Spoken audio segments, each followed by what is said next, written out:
With a Fox News alert, because we have news overnight. The president's Peace Through Strength agenda making major progress. In an Oval Office address, President Trump says his administration is very close to ending the war in Gaza and returning the final 48 hostages to their families. That's right. Hamas partially agreeing to the White House's 20-point peace plan after Trump warned the terror group that it will face, quote, all hell if it did not accept the deal by 6 p.m. this Sunday. Hamas releasing a statement saying, in part, quote, it, quote, affirms its readiness to immediately enter negotiations through mediators to discuss the details of the agreement, end quote. Here is President Trump yesterday.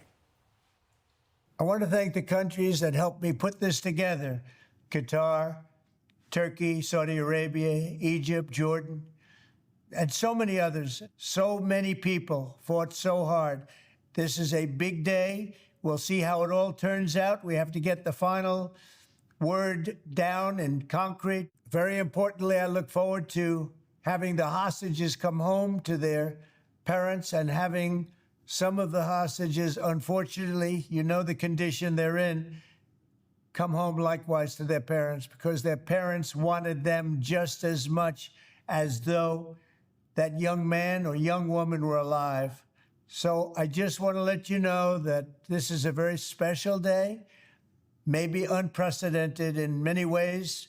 It is unprecedented. But thank you all, and thank you all to those great countries that helped. We were given a tremendous amount of help. Everybody was unified in wanting this war to end and seeing peace in the Middle East. And we're very close to achieving that. Thank you all, and everybody will be treated fairly. The news overnight receiving an outpouring of gratitude from hostage families who say they can't wait to hold their loved ones again. The father of fallen hostage, Itai Chen, saying, my family has been waiting 2 years for the return of my son, Israel's hero. President Trump gives me hope that the day we are reunited with Itai is near. And mother of Israeli soldier Matan Angres, still in captivity, writes, after 2 years of suffering, I feel closer than ever to hug my son Matan again.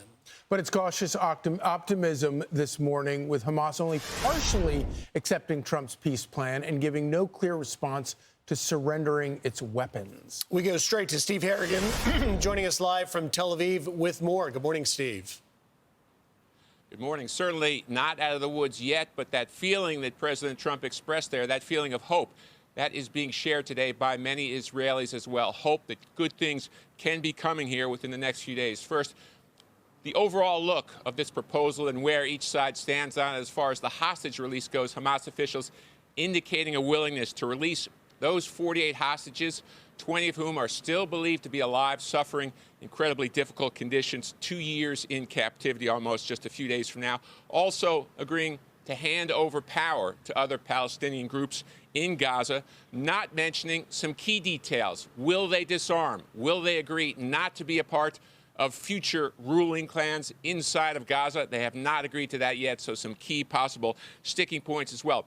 Israel agreeing to what it calls the first stage of this program. That would be the hostage release. After that, they would halt their offensive. They would allow in massive amounts of humanitarian aid and also release some Palestinian prisoners. Around the table, the response so far has been positive. President Trump welcoming the response from Hamas, families of hostages saying these are decisive days right now in Israel, and ordinary Israelis on the streets expressing a rare sign of hope about this crisis. Here's one. It should have happened a very long time ago, not only now, but I think that it's good that Trump, he's pressuring with this peace plan, and hopefully it will end up soon and we can get all the hostages back. And in the bigger picture, we are just days away from October 7th, 2 years ago.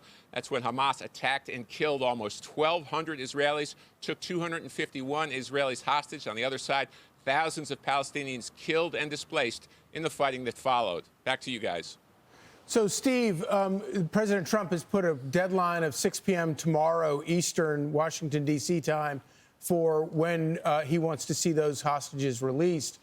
Do you see, is there any activity on the ground there that suggests Hamas is actually preparing to meet that deadline?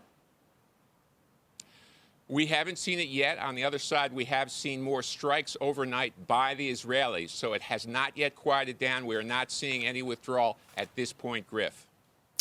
Steve, let me go into what you were talking about, which is the real question marks are whether or not Hamas will agree to fully disarm and to not become part of a future government when the Palestinians take over. Where does that head? Where are we headed with that? Or are we just sort of waiting to find out whether or not they will get on board with that?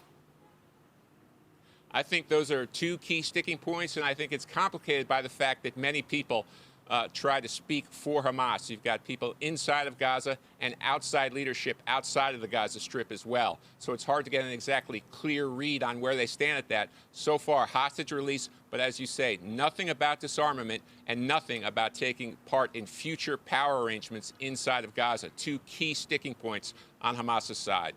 Steve, obviously those are going to be sticking points from Israel. You're in Israel now. What are you hearing from the Israelis about sort of this initial response from Hamas? It's been such hardship here on this side, such worrying, such grief. It's really been 2 years of grief and agony, not only for the families of those hostages, but for really the entire country who's mourned along with those families. And I think it's an unusual feeling here. I think there's a real cautious amount of hope that good things could be happening. All right. Thank you, Steve. Thanks, Steve. Thank you. Appreciate it. I'm Steve Doocy. I'm Brian Kilmeade. And I'm Ainsley Earhart. And click here to subscribe to the Fox News YouTube page to catch our hottest interviews and most compelling analysis.